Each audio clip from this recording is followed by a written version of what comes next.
Hi hello ನಮಸ್ಕಾರ. ಇವತ್ತು ನಾನು ದಕ್ಷಿಣ ಕನ್ನಡದ ಬೆಳ್ತಂಗಡಿ ತಾಲೂಕಿನಲ್ಲಿರುವ ಸೌತಡ್ಕ ಶ್ರೀ ಮಹಾಗಣಪತಿ ಕ್ಷೇತ್ರಕ್ಕೆ ಬಂದಿದ್ದೇನೆ. ಆ ಕ್ಷೇತ್ರದ ಬಗ್ಗೆ ನಿಮ್ಗೂ ಸ್ವಲ್ಪ ವಿವರಣೆಯನ್ನ ತಿಳಿಸ್ತೇನೆ.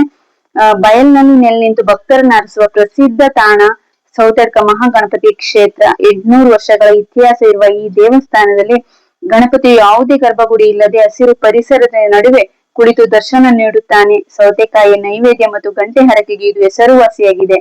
ಸುಮಾರು 800 ವರ್ಷಗಳ ಇತಿಹಾಸ ಇರುವ ಈ ದೇವಸ್ಥಾನ ರಾಜ ಮನೆತನದಿಂದ ಪೂಜಿಸಲ್ಪಡುತ್ತಿದ್ದ ಗಣಪತಿಯ ಸುಂದರ ಮೂರ್ತಿಯನ್ನು ಶತ್ರುಗಳಿಂದ ರಕ್ಷಿಸಲು ಸ್ಥಳೀಯ ದನ ಕಾಯುವವರು ಅದನ್ನು ಸುರಕ್ಷಿತ ಸ್ಥಳಕ್ಕೆ ಕೊಂಡೊಯ್ದರು.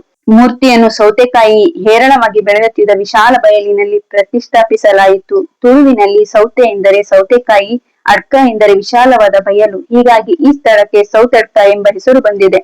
ಭಕ್ತರು ಗಣಪತಿಗೆ ಭವ್ಯವಾದ ದೇವಾಲಯ ಕಟ್ಟಲು ನಿರ್ಧರಿಸಿ ಅಷ್ಟಮಂಗಲ ಪ್ರಶ್ನೆ ಇಟ್ಟಾಗ ಗಣಪತಿಗೆ ಈ ವಿಶಾಲವಾದ ಬಯಲಿನಲ್ಲಿ ನೀಲಿ ಆಕಾಶದ ಕೆಳಗೆ ಕುಳಿತೆ ಭಕ್ತರನ್ನು ಅರಸುವುದು ಇಷ್ಟವೆಂಬುದು ತಿಳಿದು ಬರುತ್ತದೆ. ಆದ್ದರಿಂದಲೇ ಇಲ್ಲಿ ಇಂದಿಗೂ ದೇವಾಲಯದ ಗೋಪುರವಿಲ್ಲ. ಇಲ್ಲಿನ ವಿಶೇಷ ಹರಕೆ ಎಂದರೆ ಗಂಟೆ ಸಮರ್ಪಣೆ. ಬೇಡಿಕೆ ಈಡೇರಿದ ನಂತರ ಭಕ್ತರು ಗಂಟೆಗಳನ್ನು ಕಟ್ಟಿ ಪೂಜಿಸುತ್ತಾರೆ. ಗಂಟೆ ಹರಕೆ ಹೇಗೆ ಬಂತು ಅಂತ ಹೇಳಿದ್ರೆ, ಹಸುಕರುಗಳು ದೇವರನ್ನ ಪೂಜೆ ಮಾಡುವಾಗ ಹಸುಕರುಗಳು ತನ್ನ ಕೊರಳಲ್ಲಿ ಕಟ್ಟಿರುವಂತ ಗಂಟೆಯ ನಾದವನ್ನ ಮಾಡ್ತಾ ಇದ್ರಂತೆ ಪೂಜೆಯ ಟೈಮಲ್ಲಿ.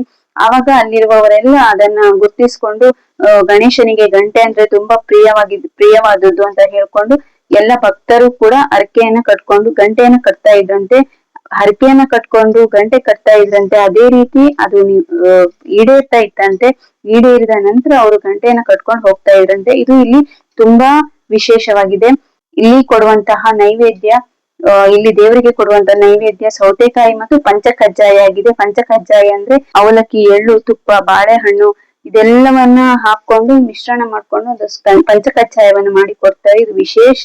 ಬೇರೆ ಎಲ್ಲೂ ನೀವು ತಿನ್ಲಿಕ್ಕೆ ನೋಡ್ಲಿಕ್ಕೆ ಸಿಗೋದಿಲ್ಲ ಅಂತ ವಿಶೇಷವಾದ ರುಚಿಯ ಪಂಚಕಜ್ಜಾಯವನ್ನ ಇಲ್ಲಿ ಮಾಡಿ ಕೊಡ್ತಾರೆ ಅಂತ ಒಂದು ತುಂಬಾ ರುಚಿಯಾದಂತ ಪಂಚಕಜ್ಜಾಯವನ್ನ ಇಲ್ಲಿ ಮಾತ್ರ ನೀವು ನೋಡ್ಲಿಕ್ಕೆ ಸಿಗೋದು.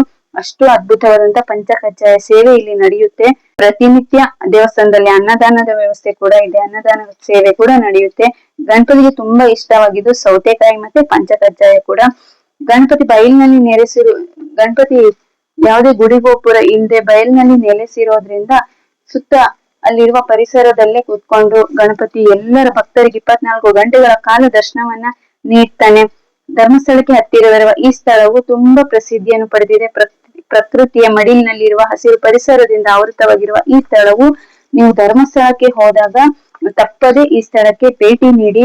ಗಂಟೆ ಗಣಪತಿ ಸೌತಡ್ಕ ತಪ್ಪದೆ ಭೇಟಿ ನೀಡಿ. ದಕ್ಷಿಣ ಕನ್ನಡ ಜಿಲ್ಲೆಯ ಪ್ರಮುಖ ಯಾತ್ರಾ ಸ್ಥಳಗಳಲ್ಲಿ ಒಂದಾದ ಸೌತಡ್ಕಕ್ಕೆ ಭೇಟಿ ನೀಡುವ ಭಕ್ತರು ತಮ್ಮ ಕಷ್ಟಗಳನ್ನು ದೂರ ಮಾಡುವಂತೆ ಗಣಪತಿಯಲ್ಲಿ ಬೇಡಿಕೊಳ್ಳುತ್ತಾರೆ. ಹಾಗಾಗಿ ಯಾವುದೇ ರೀತಿಯ ಹರಕೆ ಇದ್ರೂ ಗಣಪತಿ ಅದನ್ನ ನೀವು ಈಡೇರಿಸ್ತಾರೆ ಅನ್ನೋದು ಒಂದು ಪ್ರತೀತಿ ಇದೆ ಇಲ್ಲಿ. ಹಾಗಂತ ನಾವು ಹರಕೆಯನ್ನು ಈಡೇರಿಸ್ತಾರೆ ಅಂತ ಅಂದಾಗ ಅದಕ್ಕೊಂದು ಇತಿಮಿತಿ ಇರುತ್ತೆ. ನಮ್ದಲ್ದೇ ಇರೋ ಹರಕೆಯನ್ನ ನಾವು ಅನ್ಕೊಂಡು ನಾವು ಅದನ್ನ ಈಡೇರಿಸಲಿಲ್ಲ ಅಂತ ಹೇಳೋದಲ್ಲ. ನಾಳೆ ದಿನ ನಾನು PM ಆಗ್ಬೇಕು, CM ಆಗ್ಬೇಕು, ಅಥವಾ ನನಗ್ ಮಾತ್ರ ಒಳ್ಳೇದ್ ಮಾಡು, ಪಕ್ಕದ ಮನೆಯವ್ರು ಕೆಟ್ಟದ್ ಮಾಡು, ಅವ್ರು ಕೆಟ್ಟದ್ ಮಾಡು, ಈ ತರ ಹರಕೆಗಳನ್ನ ನಾವು ಕಟ್ಕೊಂಡ್ರೆ ಅದು ಈಡೇರೋದಿಲ್ಲ. ನಮ್ಗೆ ಒಂದು ಹರಕೆಯ ಇತಿಮಿತಿ ಇರ್ಬೇಕು. ಆ ಇತಿಮಿತಿ ಒಳಗಡೆ ನಾವು ಹರಕೆಯನ್ನ ಕಟ್ಕೊಂಡ್ರೆ ಅದು ನಿಜವಾಗಿ ಈಡೇರುತ್ತೆ. ನೀವು ಒಂದ್ಸಲಿ ಟ್ರೈ ಮಾಡಿ ನೋಡಿ. ಗಂಟೆಯನ್ನ ಕಟ್ಟುವಂತ ವಿಶೇಷವಾದ ಸೌತಡ್ಕ ಗಣಪತಿ. ಬ್ರಾಹ್ಮಣರು ಮುಂಚಿನ ಕಾಲದಲ್ಲಿ ಬ್ರಾಹ್ಮಣರು ಇಲ್ಲಿ ದೇವಸ್ಥಾನ ಕಟ್ಬೇಕು, ಗೋಪುರ ಕಟ್ಬೇಕು ಅಂತ ಮುಂದಾದಾಗ ಗಣೇಶ ಬ್ರಾಹ್ಮಣರ ಕನ್ಸಲ್ಲಿ ಹೋಗ್ತಾರಂತೆ.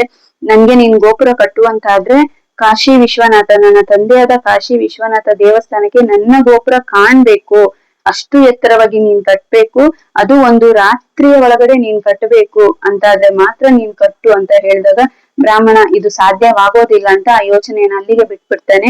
ಆಮೇಲೆ ಮುಂಚಿನ ರಾಜ ಮನೆತನದ ಒಬ್ಬ ರಾಜನು ಕೂಡ ಅಲ್ಲಿ ದೇವಸ್ಥಾನ ಗುಡಿ ಗೋಪುರವನ್ನ ಕಟ್ಟಬೇಕು ಅಂತ ಅಂದಾಗ ಗಣೇಶ ಅವರ ಕನಸಿಗೆ ಹೋಗಿ, ಇಲ್ಲ ನನ್ಗೆ 4 ಗೋಡೆಗಳ ಮಧ್ಯೆ ಇರೋದಕ್ಕೆ ಇಷ್ಟ ಇಲ್ಲ, ನಾನು ಈ ಪರಿಸರದಲ್ಲೇ ಕೂತ್ಕೊಂಡು ಭಕ್ತರನ್ನ ಹರಸ್ತೇನೆ, ಭಕ್ತರಿಗೆ ದಿನನಿತ್ಯ ದರ್ಶನವನ್ನ ನೀಡ್ತೇನೆ, ನನ್ಗೆ ಆತರ ಗೋಪುರವನ್ನ ಕಟ್ಕೊಂಡು ಇರೋದಕ್ಕೆ ಇಷ್ಟ ಇಲ್ಲ ಅಂತ ಹೇಳಿದಾಗ, ಕನ್ಸಲ್ಲಿ ಬಂದು ಹೇಳಿಸಿದಾಗ ಆ ರಾಜ ಕೂಡ ಆ ಯೋಚನೆಯನ್ನ ಅಲ್ಲಿಗೆ ಬಿಟ್ಟನಂತೆ. ಆದ್ರಿಂದ ಇದು ಪರಿಸರದಲ್ಲೇ, ಸುತ್ತಮುತ್ತಲಿನ ಪರಿಸರದಲ್ಲೇ ಕೂತ್ಕೊಂಡು 24 ಗಂಟೆಗಳ ಕಾಲ ಭಕ್ತರಿಗೆ ದರ್ಶನವನ್ನ ನೀಡುವಂತಹ ಒಂದು ತುಂಬಾ ಫೇಮಸ್ ಆದಂತಹ ಶಕ್ತಿಯುತವಾದಂತಹ ಒಂದು ಸೌತಡ್ಕ ಗಣಪತಿ ದೇವಾಲಯ. ಇಲ್ಲಿ ಪವಾಡ ಏನು ಅಂತಂದ್ರೆ ಎಷ್ಟೇ ಮಳೆ ಗಾಳಿ ಇರ್ಲಿ ಅಲ್ಲಿ ಉರಿತಾ ಇರುವ ದೀಪ ಒಂದು ಆರೋದಿಲ್ಲ, ಅಥವಾ ಆರತಿ ಮಾಡುವಾಗ ಕೂಡ ಎಷ್ಟೇ ಮಳೆ ಇರ್ಲಿ ಆ ದೀಪ ಆರೋದೇ ಇಲ್ಲ. ಅಷ್ಟು ಶಕ್ತಿಯುತವಾದ ಪವಾಡ ಹೊಂದಿರುವಂತ ಒಂದು ಒಂದು ಪುಣ್ಯ ಕ್ಷೇತ್ರ ಅಂತಾನೆ ಹೇಳ್ಬೋದು ಈ ಸೌತಡ್ಕ ಶ್ರೀ ಮಹಾಗಣಪತಿ ಕ್ಷೇತ್ರ.